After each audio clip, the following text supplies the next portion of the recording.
ہمیں تو یہ آیت غمگین کر رہی ہے. اليوم اکملت لکم دینکم واتممت علیکم نعمتی ورضیت لکم الاسلام دینا. ابو بکر نے کہا رضی اللہ عنہ کہ آج تو مجھے یہ آیت غمگین کر رہی ہے. جس نبی کی صحبت میں ہم اسلام لانے کے دن سے نبی کی صحبت میں تھے، یہ آیت ہمیں بتلا رہی ہے کہ اب ہمارے نبی اپنی امت کے درمیان میں زیادہ دن نہیں رہیں گے. اس آیت نے ہمیں غمگین کر دیا ہے. میرے بزرگوں، تقریباً 2 لاکھ کا مجمع ہے. اس 2 لاکھ کے مجمع میں سے 1,85,000 صحابہ نے سب نے اپنی قبریں باہر بنائی. 15,000 صحابہ کی قبریں مکہ، مدینہ اور حجاز کے اندر ملتی ہیں. میرے بزرگوں اور بھائیوں، اس امت کے سارے مسئلے کا حل، کیا دنیا اور کیا آخرت، کیا موت اور ما بعد الموت.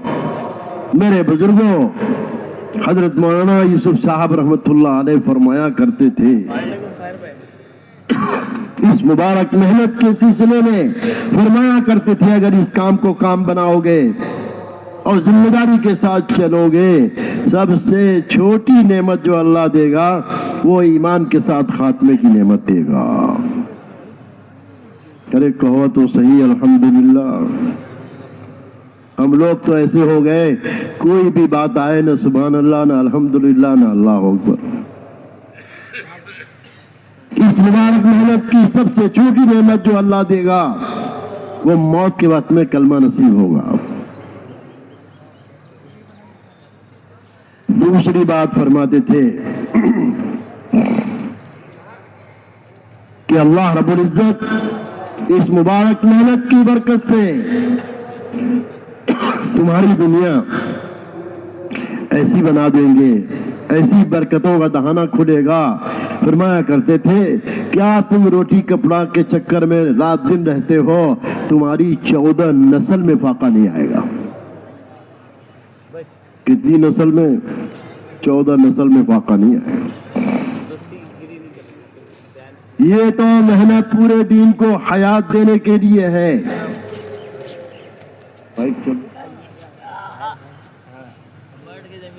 یہ محنت پورے دین کو حیات دینے کے لیے ہے.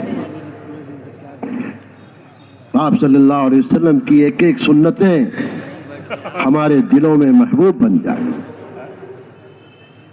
پورا دین، پورا کا پورا دین ایک ایک کلمہ پڑھنے والے کی زندگی میں آ جائے اور آپ صلی اللہ علیہ وسلم کی ایک ایک سنت ہمارے دلوں میں محبوب بن جائے.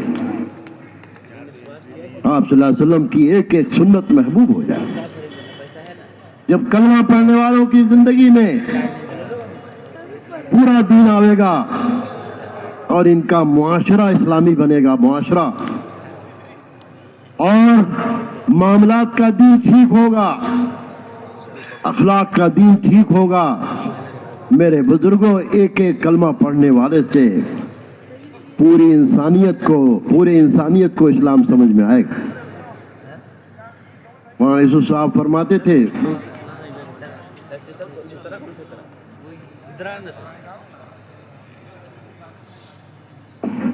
حضرت مولانا یوسف صاحب رحمۃ اللہ علیہ فرمایا کرتے تھے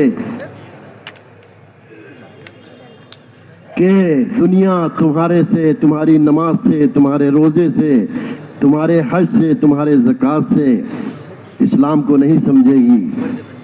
دنیا اگر اسلام کو سمجھے گی تو تمہارے اخلاق کے دین سے، معاملات کے دین سے، معاشرت کے دین سے دنیا اسلام سمجھے. ہمارے نبی جناب رسول اللہ صلی اللہ علیہ وسلم کی ایک ایک سنتیں ہمارے دلوں میں محبوب بن جائیں. آپ صلی اللہ علیہ وسلم کی ایک ایک سنت پر ہم عمل کرنے والے بنیں. آپ کا لایا ہوا دین جس قدر امت کے دلوں میں آئے گا، آپ کا لایا ہوا دین جس قدر ہماری زندگیوں میں اترے گا، میرے بزرگوں، اس مبارک دین کی جو برکت ہوگی میرے بزرگوں، ان نسل در نسل کے کھانے پینے کا مسئلہ حل ہوگا۔ اللہ تعالیٰ نے حضرت موسیٰ علیہ السلام کو بھیجا تھا حضرت خضر کے پاس۔ حضرت خضر نے 3 کام ایسا کیا جو موسیٰ علیہ السلام کو سمجھ میں نہیں آیا۔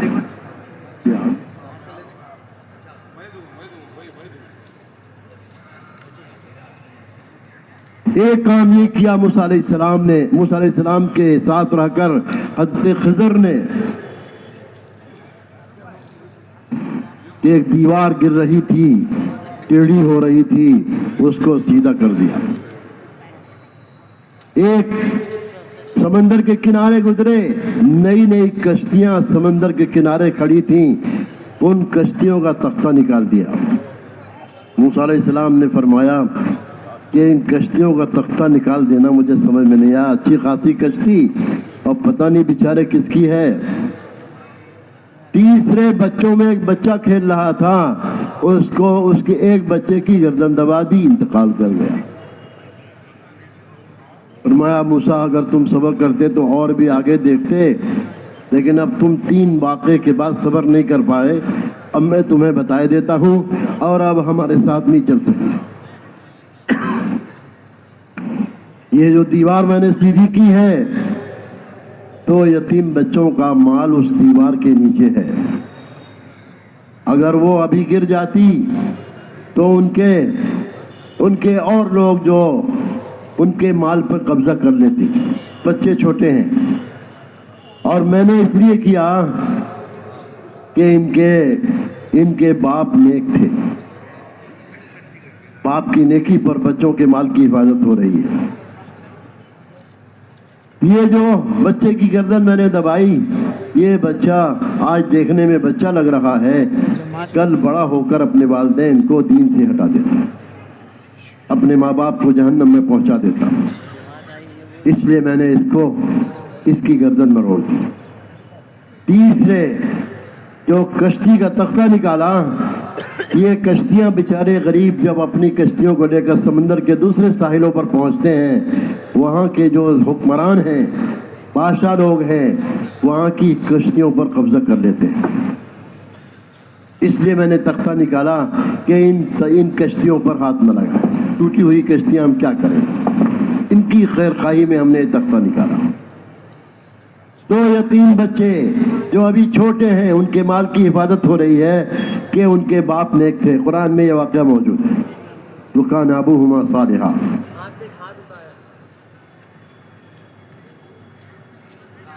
مفسرین نے لکھا ہے کہ ان دونوں یتیم بچوں کے باپ میں ڈائریکٹ ان کے باپ نیک نہیں تھے، یہ خوبی 7 پشت اوپر ان کے دادا میں کسی میں یہ خوبی تھی، نیک تھے، ان کی برکتیں ابھی تک چل رہی ہیں۔ 7 پشت اوپر ان کے باپ داداؤں میں کوئی نیک تھا۔ مولانا یوسف صاحب فرماتے تھے سیرت کی روشنی میں کام ذمہ داری سے کریں گے اور دین کو زندہ کرنے کی فکر کریں گے، اپنے گھر سے لے کر پورے عالم تک میرے بزرگوں برکت کا دہانہ کھلے گا۔ اللہ تعالیٰ اپنے نبی کو فرما رہے ہیں، اے میرے نبی، آپ اپنے گھر والوں کو نماز کا حکم کیجئے اور خود بھی اس کی پابندی کیجئے۔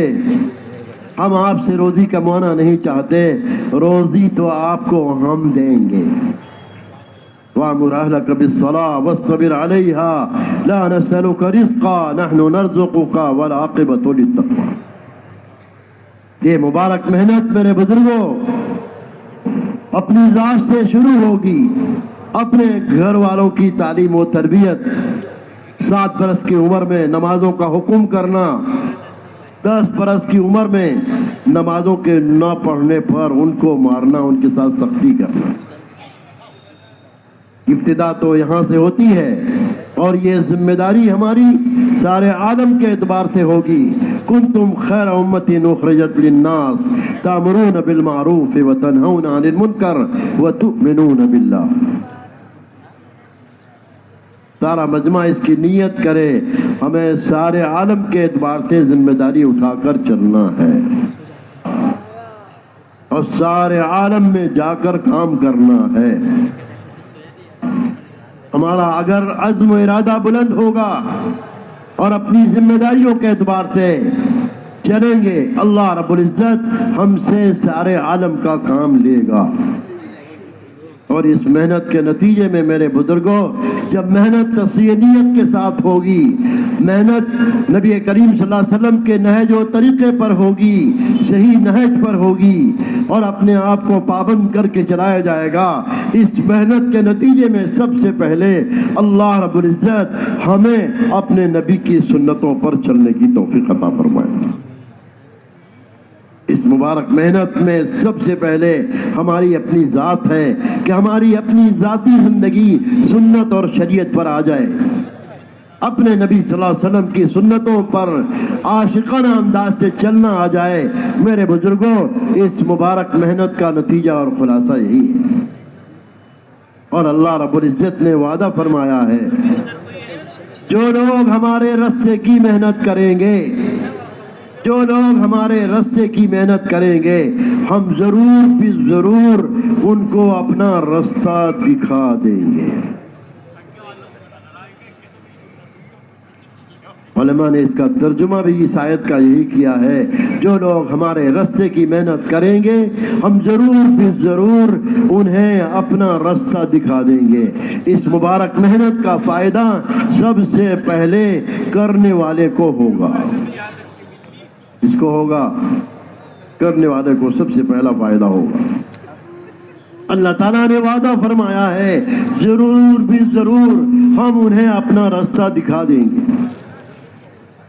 میرے بزرگوں اور بھائیوں، 100% صحابہ جو کامیاب ہوئے ہیں، حضرت محمد صلی اللہ علیہ وسلم کی کامل تابعداری اور آپ کی سنتوں پر عاشقانہ انداز سے زندگی گزارنے کی وجہ سے اللہ تعالیٰ نے انہیں عزت عطا فرمائی۔ صحابہ خود کہتے ہیں، ہم لوگوں میں سب سے زیادہ ذلیل لوگ تھے، اللہ نے اسلام کی وجہ سے ہمیں عزت عطا فرمائی۔ انا کنا اذل الناس اعزنا اللہ بالاسلام۔ حضرت عمر رضی اللہ تعالیٰ عنہ فرمایا کرتے تھے،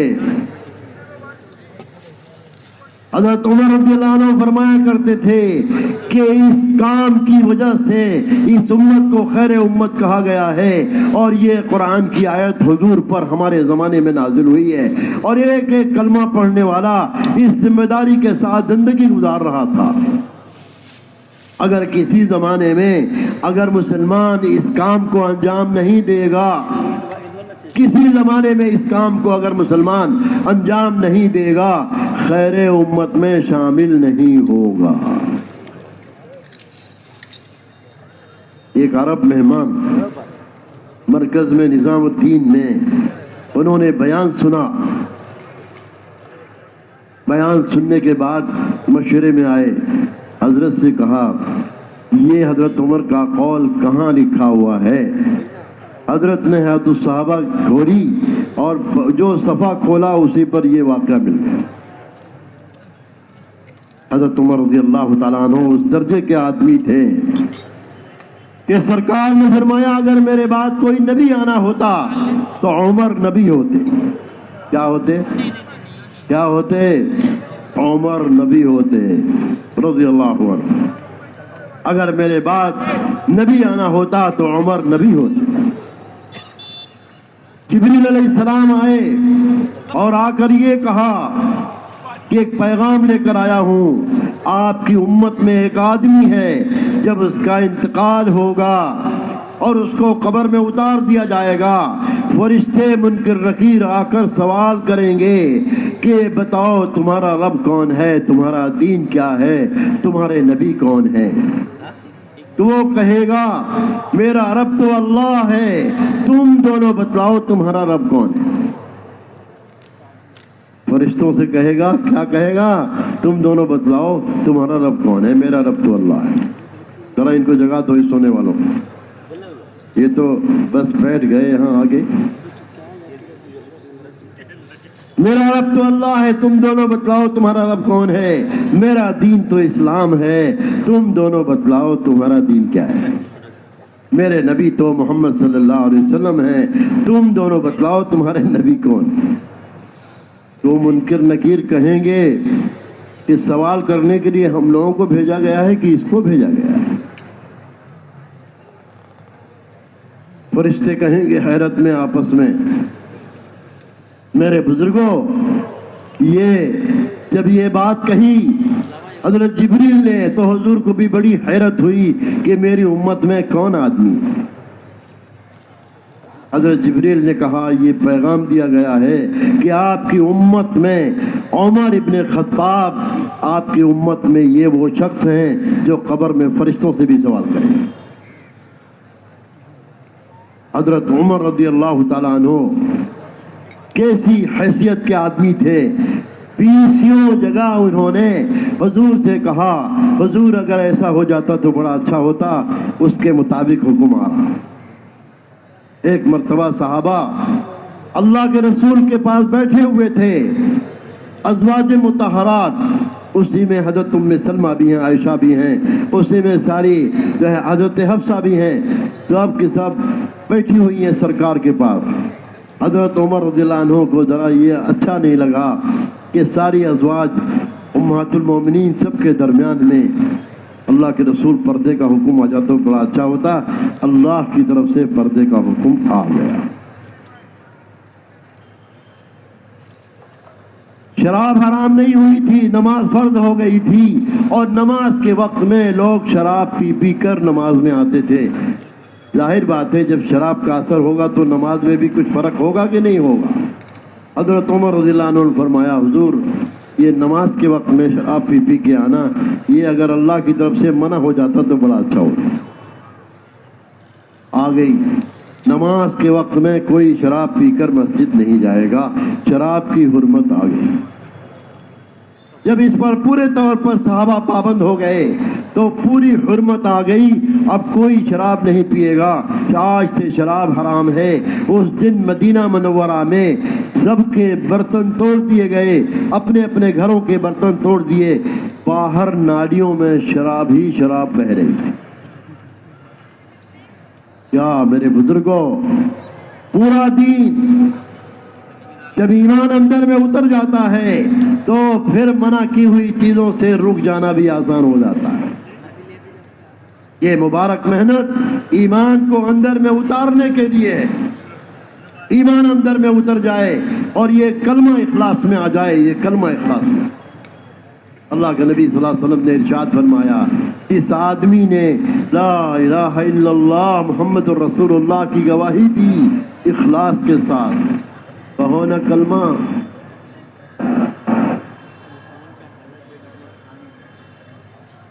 جس آدمی نے اس کلمے کو کی گواہی دی اخلاص کے ساتھ وہ جنت میں داخل ہو۔ صحابہ نے عرض کیا اللہ کے رسول کلمے کا اخلاص ہے کیا؟ آپ نے فرمایا یہ کلمہ اپنے پڑھنے والے کو حرام کاموں سے روک دے۔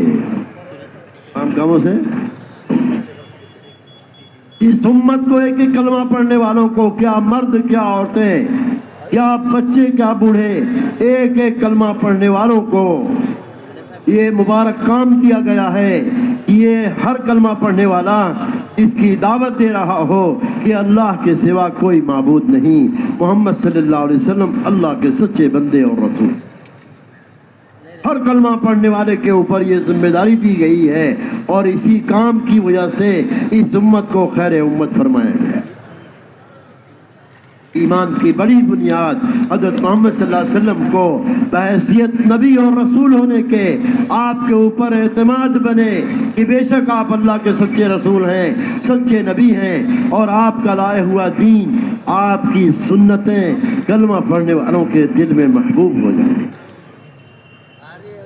8 چیزیں اللہ نے گنائی ہیں قرآن میں، یہ 8 چیزیں قرآن میں اللہ نے گنائی ہیں۔ اس محنت کے راستے سے ان 8 چیزوں کی محبت کو اندر نیچے کرنا ہے، اور اللہ اس کے رسول کی اور اللہ کے راستے کی محبت کو اوپر لانا ہے۔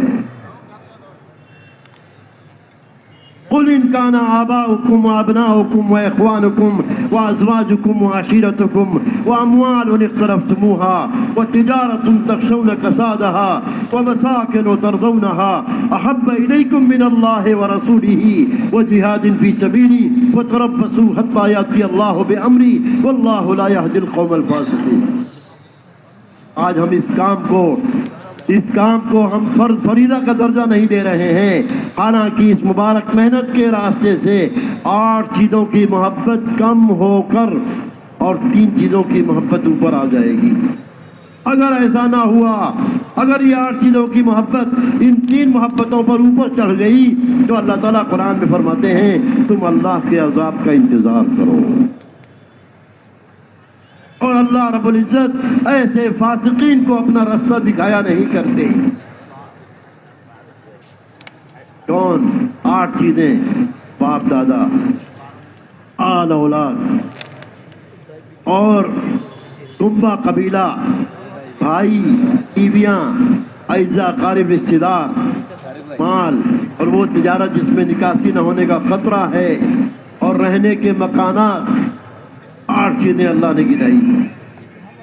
اگر یہ 8 چیزیں تمہارے دلوں میں زیادہ محبوب بن گئیں اللہ کی محبت سے، اللہ کے رسول صلی اللہ علیہ وسلم کی محبت سے اور اللہ کے راستے کی محبت سے، اگر یہ 8 چیزوں کی محبت غالب آ گئی، اوپر آ گئی، تو تم اللہ کے عذاب کا انتظار کرو.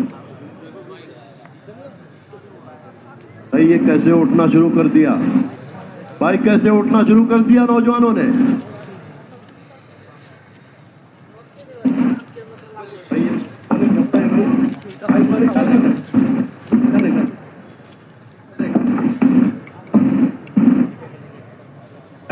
بیٹھ جائیے، اٹھیے نہیں.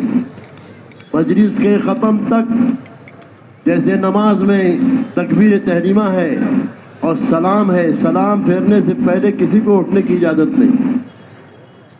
بیٹھے رہیے، بیٹھے رہیے.